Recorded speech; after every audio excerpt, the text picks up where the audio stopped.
Good morning, everyone. I'm Kevin Painter. I am Chair of the Government Relations for the Blount County Chamber of Commerce. I'm happy to welcome you all here today to our candidate forum. This is for the Republican primary for our state senate race here in Blount and surrounding counties. We have Tom Hatcher with us, as well as John Pullias. So welcome to you both. Thank you all for being here.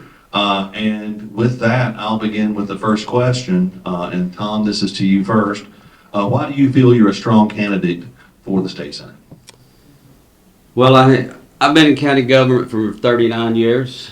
Started out in law enforcement with the Sheriff's Department, worked there for 10 years, was an investigator, was the director of Blount Metro Narcotics. I've served 5 years on the county commission. And I've been circuit court clerk now for 30 years. As clerk, I was the legislative chair for the state association for 15 years, and that gave me the opportunity to go to Nashville and lobby on the Hill. So I've had experience been on the Hill lobbying, testifying in committees and that, and also that I have a lot of connections down there, people that I've met over the last 30 years and that. So I'll be able to go to Nashville and start full force and not really have a learning curve down there.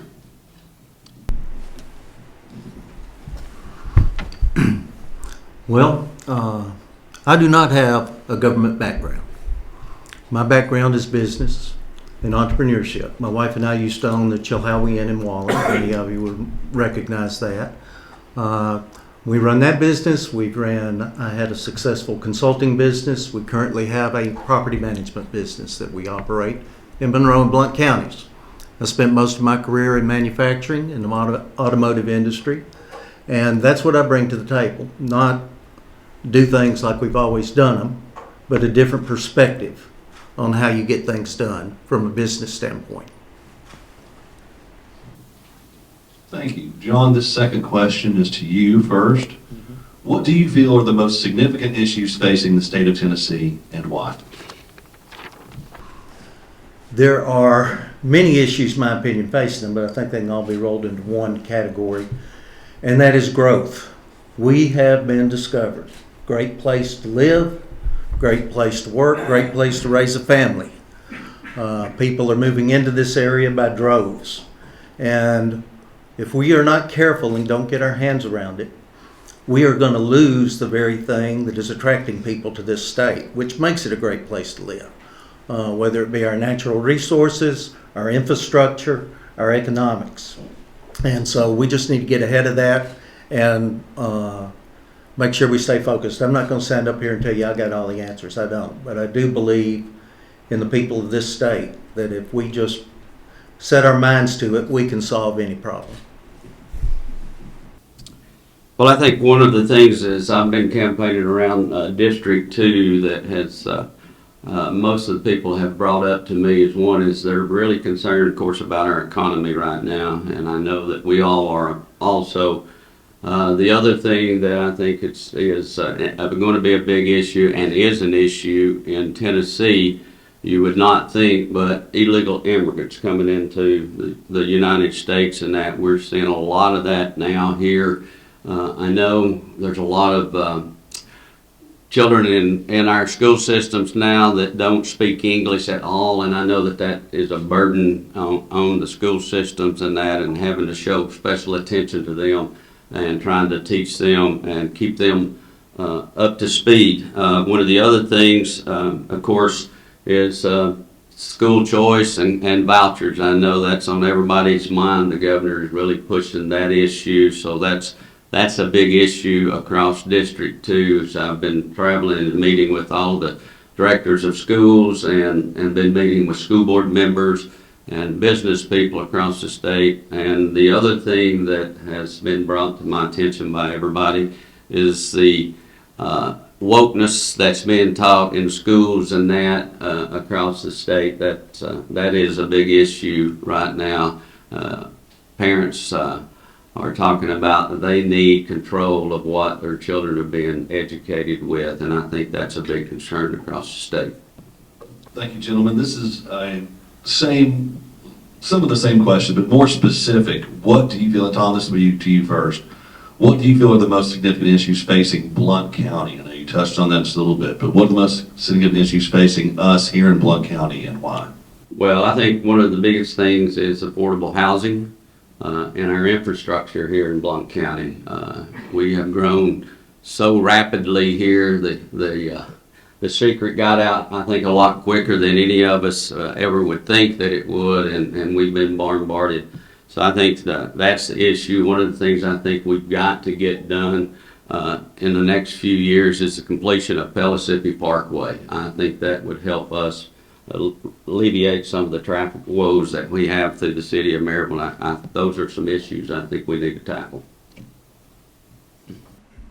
Well, Tom, I think you and I are 100% agreement on those. Pellissippi should have been finished a long time ago. You know, my wife and I first moved to Blount County in '93, and I look at our infrastructure, and our major thoroughfares have not changed in that, 30-something years. But the population has, and we've grown. As I was saying earlier, one of the things we've got to get a handle on. The second thing is we brought in a lot of industry, and that's good. But where are people going to live that can afford to work in these places? Affordable housing has to be addressed. Thank you, gentlemen. Again, you all must have seen my notes because the next question is, what is your position on the completion of Pullias Parkway? So I think we have answered that question very briefly. Thank you both for that. Yeah, I peeked a minute ago. Yes, I came over. Yeah, you're talking to me, but I appreciate that. That completes the kind of prepared question section of the program. Now it is up to you, and I'm going to ask Tammy to come forward and walk around with the microphone.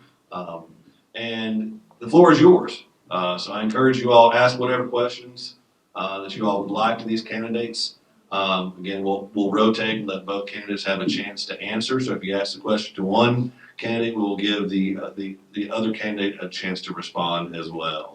And actually, we'll start this time. John, you'll be first. So the question from the audience, John will be the first to respond. So I'm Mariah Franklin. I'm a reporter for the local newspaper, the Daily Times. This is a question that I think both of you could answer. The Second Amendment has been something that local legislators, people in the county commission, have been pretty proactive on. Nick Bright over there authored a resolution about a Second Amendment sanctuary for Blount County. But at the same time, the current holder of the office that you're seeking, Art Swan, has said on a couple of occasions that he has some reservations about certain types of weapons being sold and about some of the regulations floating around, the proposals for regulations on those types of weapons. If you were elected to that office, what would your stance be on the conversation on gun regulation? Yes, that's an issue that seems to get a lot of attention these days. I preface it with this. I've been a patron life member of the National Rifle Association for 2 decades, okay, and have supported that activity. I have been surprised at some of the current laws that are still on the books in the state of Tennessee. Yes, I support the Second Amendment. Any restrictions on that are usually not on those who commit crimes, but those who are law-abiding citizens who use their weapons in defense of themselves or others. So yes, I would be opposed to those kind of things. With my background in law enforcement, there's no doubt how I feel about the Second Amendment, and very strongly about that. I think all citizens should have the right to arm themselves and protect themselves, and to hunt and feed their families, just what the Constitution says. I took an oath when I was sworn in as an officer to uphold the Tennessee Constitution and the United States Constitution, and I will do that as a senator. So both of you all mentioned affordable housing, and I myself, recently purchased a house a couple of years ago. And so mentioning affordable housing, how do we plan to kind of control that a little bit, especially for those that feel now kind of pigeonholed into somewhere where they might not be able to get out of?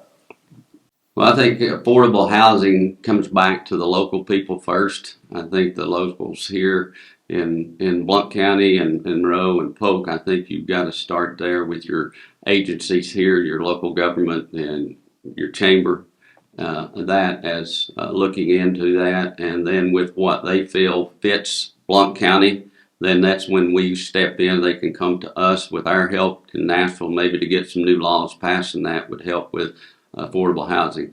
You know, right now here in Blount County, when a person graduates from school, it's hard to keep them here right now because they can't afford to buy a house. So I think we've got to get a hold of that and get a handle on it. And I know by being on the chamber board for 6 years, that's one of the most important things that the chamber has been looking into. Yeah, there's not, in my opinion, there's not one fast answer on that, but I do agree with Tom as well. Local autonomy needs to be reestablished. I see Nashville trying to dictate too many things and trying to control too many things. The right answer in Blount County is not going to be the right answer in Monroe County. It's not going to be the right answer in Polk County. We can help at the state level as far as the regulations and things around that to accomplish some things, whatever the local governments need. Good morning, I'm Becky Stone. I'm the director of Alcoa City Schools. Thank you all.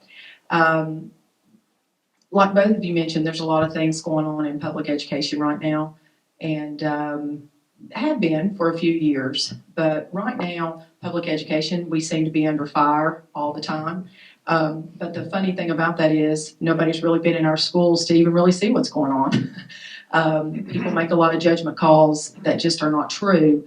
And so my question to you is, as we sit back and do the work in our schools every day, we try to reach out to our State Department. We try to reach out to our legislators. We try to have a voice, and nobody really cares what we think, even though we're the one in the trenches every day. How do you change that? How will each of you change that to give us a voice and actually have a voice in some of the decisions that are being made for us from people who don't even know what's going on in our buildings? I am shocked to hear that, to be quite honest. I'll tell you what, I'll make you a promise. I don't make many promises. But if I win this election before the next legislative session, I will come spend a week in your school. How about that? And you can show me what's going on and where you need help.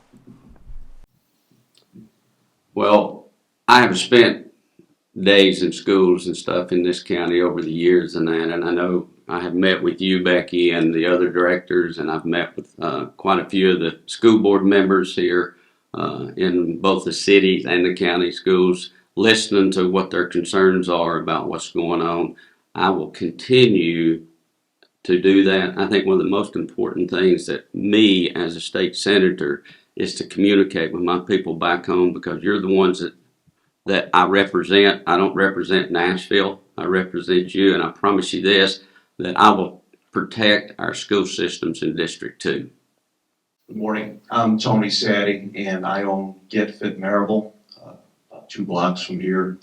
My question to you is, as a small business owner, what is your stance on giving small business owners a strong voice and the ability to keep growing in a way that we can sustain, living here in Blount County? Well, Tony, growing up in Blount County, my dad had his own small business for 62 years, a place called Hickory Corner up on 411 North, and I grew up in that business. And my dad taught me the importance of small business, and small business is the backbone of this community here. So we got to communicate with each other and hear your concerns and take your concerns to Nashville to help you do a better job here in this county. Being a small business owner, past and present, I understand your pain. There's a lot of regulations that we have that aren't needed. A lot of fees for this, that, and the other that when you do it, you ask the question, why am I having to file this form? Why am I having to pay this? There's a lot, we need to free small business from the bureaucracy that surrounds them and keeps them from expanding. That's what I commit to do. Hey, thank you, John and Tom, for coming today. My name's Mike Howell. I'm the retired just about 15 days ago, the CEO of Keller Williams Real Estate. I'll be honest with you, with the growth, we have, most real estate agents in town have profited off of it. And, but I think one of you all said that they found us, and that's exactly right. They have found us. My concern is with the tax basis also now. It seems like we're getting to a saturation point of car washes, no disrespect to banks, and used car lots. What can you all, as candidates, help the local government in bringing in commerce and retail space into our county? You need to, they will need to tell me that, because I don't know. I'll just be totally honest with you, but I see what you're saying, I see the same things. You know, what is it you need from the state in order to help bring that type of economic diversity to this area? That's what we'd be up there to do. I think one of the most important things is me as a legislator is to be here at Blount Partnership and sit in on meetings and listen to what you all are doing as far as what businesses you're trying to bring in, and listen to what you want me to do in Nashville to help you cut a deal to get the businesses here that we need in Blount County to help us prosper. Hello, Brian Daniels here from Blount Partnership. At our last House meeting, a question was asked by the audience about certificate of need for the hospital. I know that's been under a lot of scrutiny and a push by the administration in Nashville to remove protections of certificate of needs. We've seen our county and our cities band together to protect our locally government-owned hospital. We had two candidates that came out in support of certificate of need. We had one candidate that wanted to remove it. I'd like to hear your all's position on certificate of need in healthcare. I'm not in favor of it, of getting rid of it. On short answer, we've got to do what we can to protect our hospital here in Blount County. We need that service. We don't need to have to go to Knoxville or wherever to have tests run and stuff. We need to be able to do that right here in Blount County. So This is an issue that has many facets. If you look at the statistics by whatever experts supply statistics, you know how that is. Figures don't lie, but liars always figure. They'll tell you that a certificate of need reduces bed space and increases hospital costs. I don't know enough on that issue to say that's true, but I think it's something that needs to be investigated and do what's best for the county. Good morning, I'm Travis Gardner. I'm from the epicenter of civilized mankind on the world. It's the Chilhowee View community right here in Blount County. I've got a question, and it's maybe a question that will require some thought. Look around the room, and I see lots of Blount County faces, but I'd be naive to assume that the needs in Wallen, Tennessee are quite different than our needs in Ducktown and Polk County, different communities.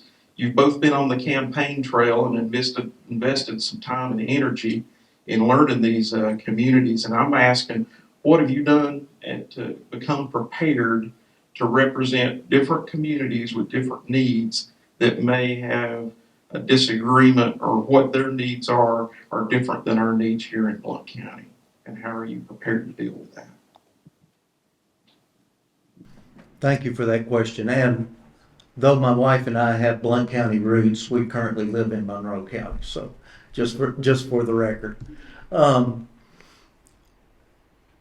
is where I think we've had a lot of overreach in Nashville.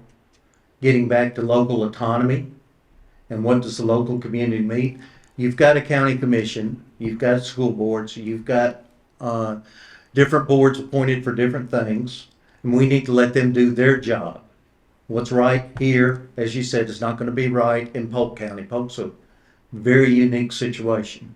For those of you that don't know, the majority of their tax base is gone with the Cherokee National Forest. They just get payment in lieu of taxes for that. So they got a very different situation than you have here in Blount. So getting back to local autonomy and helping the local government do what it needs to do that's best for its citizens.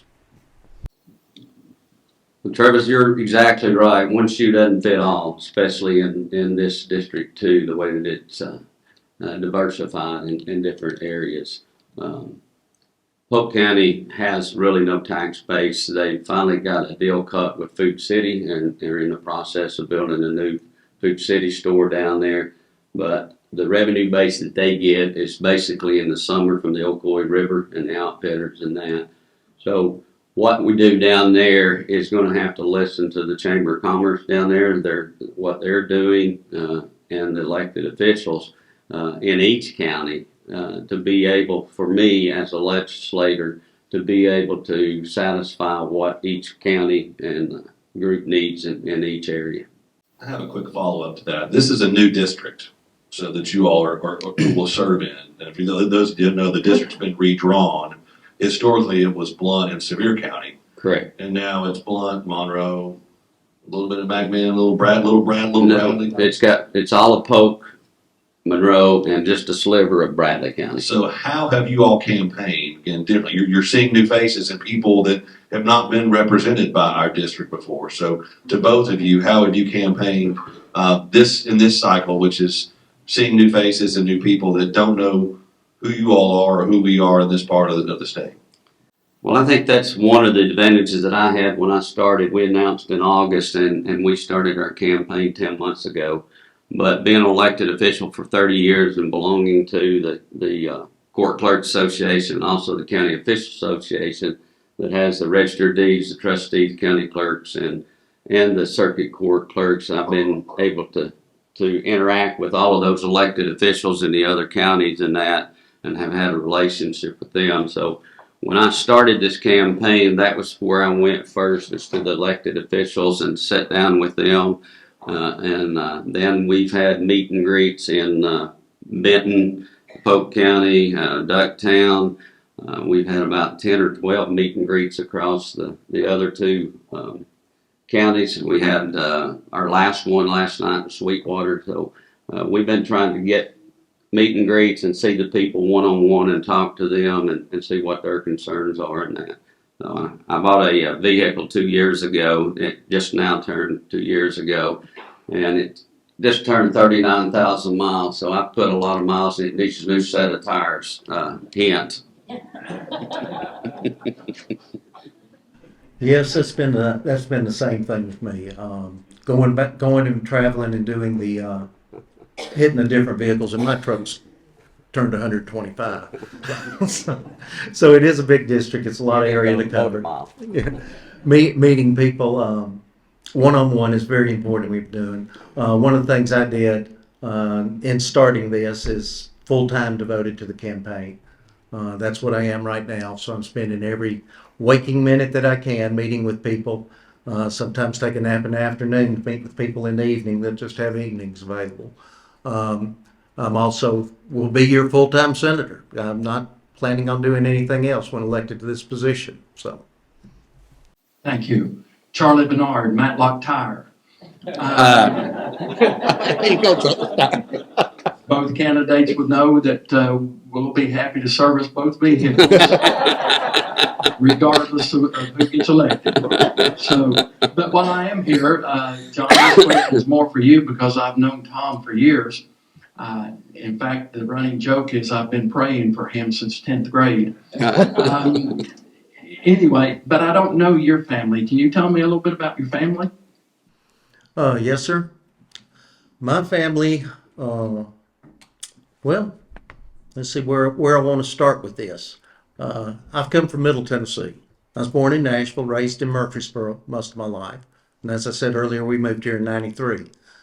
My family is full of educators.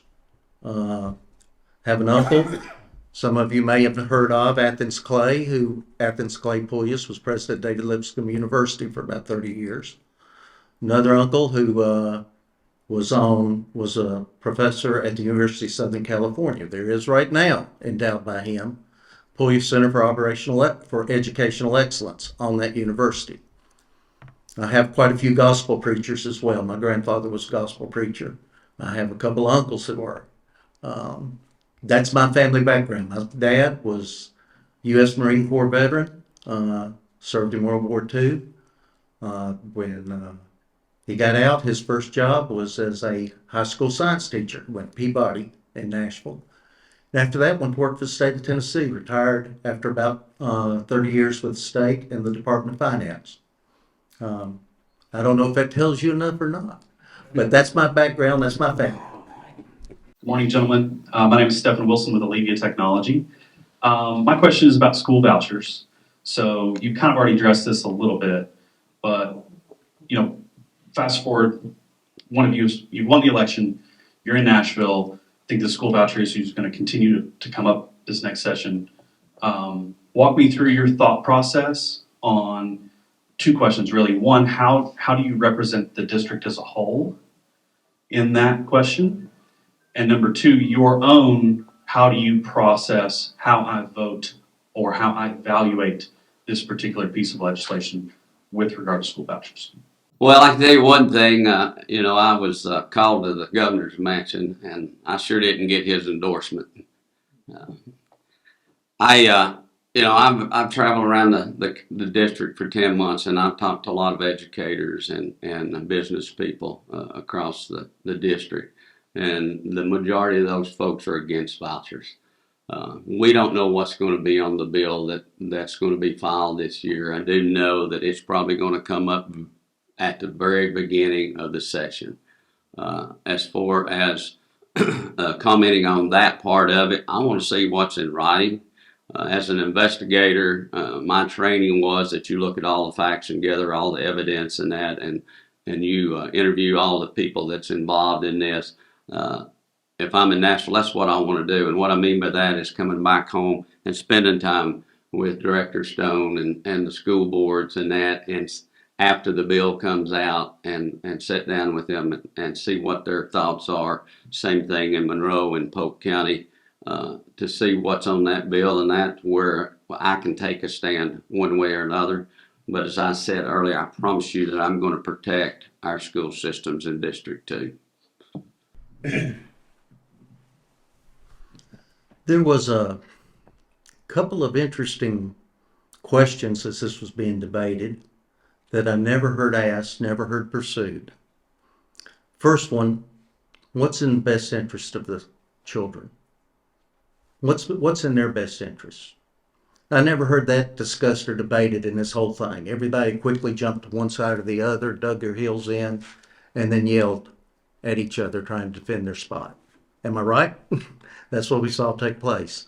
Once you answer that question, you have to ask who decides. Is it the parents or is it the state? Now, I'm going to yield on the side of parental rights. And I think parents know their children better than the state or anybody else and what they need in the way of an education.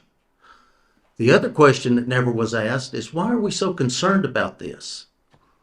Our local school systems, do they not have virtual veto power over a voucher? If you are providing the best education possible for the students in your district, what parent is going to pull them out of that to give them a lesser education somewhere else? Now, if we're unable to do that with our public schools, that's the issues we need to address. What tools do you need to be able to provide the best education possible for our children? Well, without any further questions, I want to thank our candidates, John, Tom, for being here today. I want to thank all of you all in our audience for asking some great questions. And with that, we are adjourned. Everybody have a great day. Thank you. Thank you. Thank you, folks.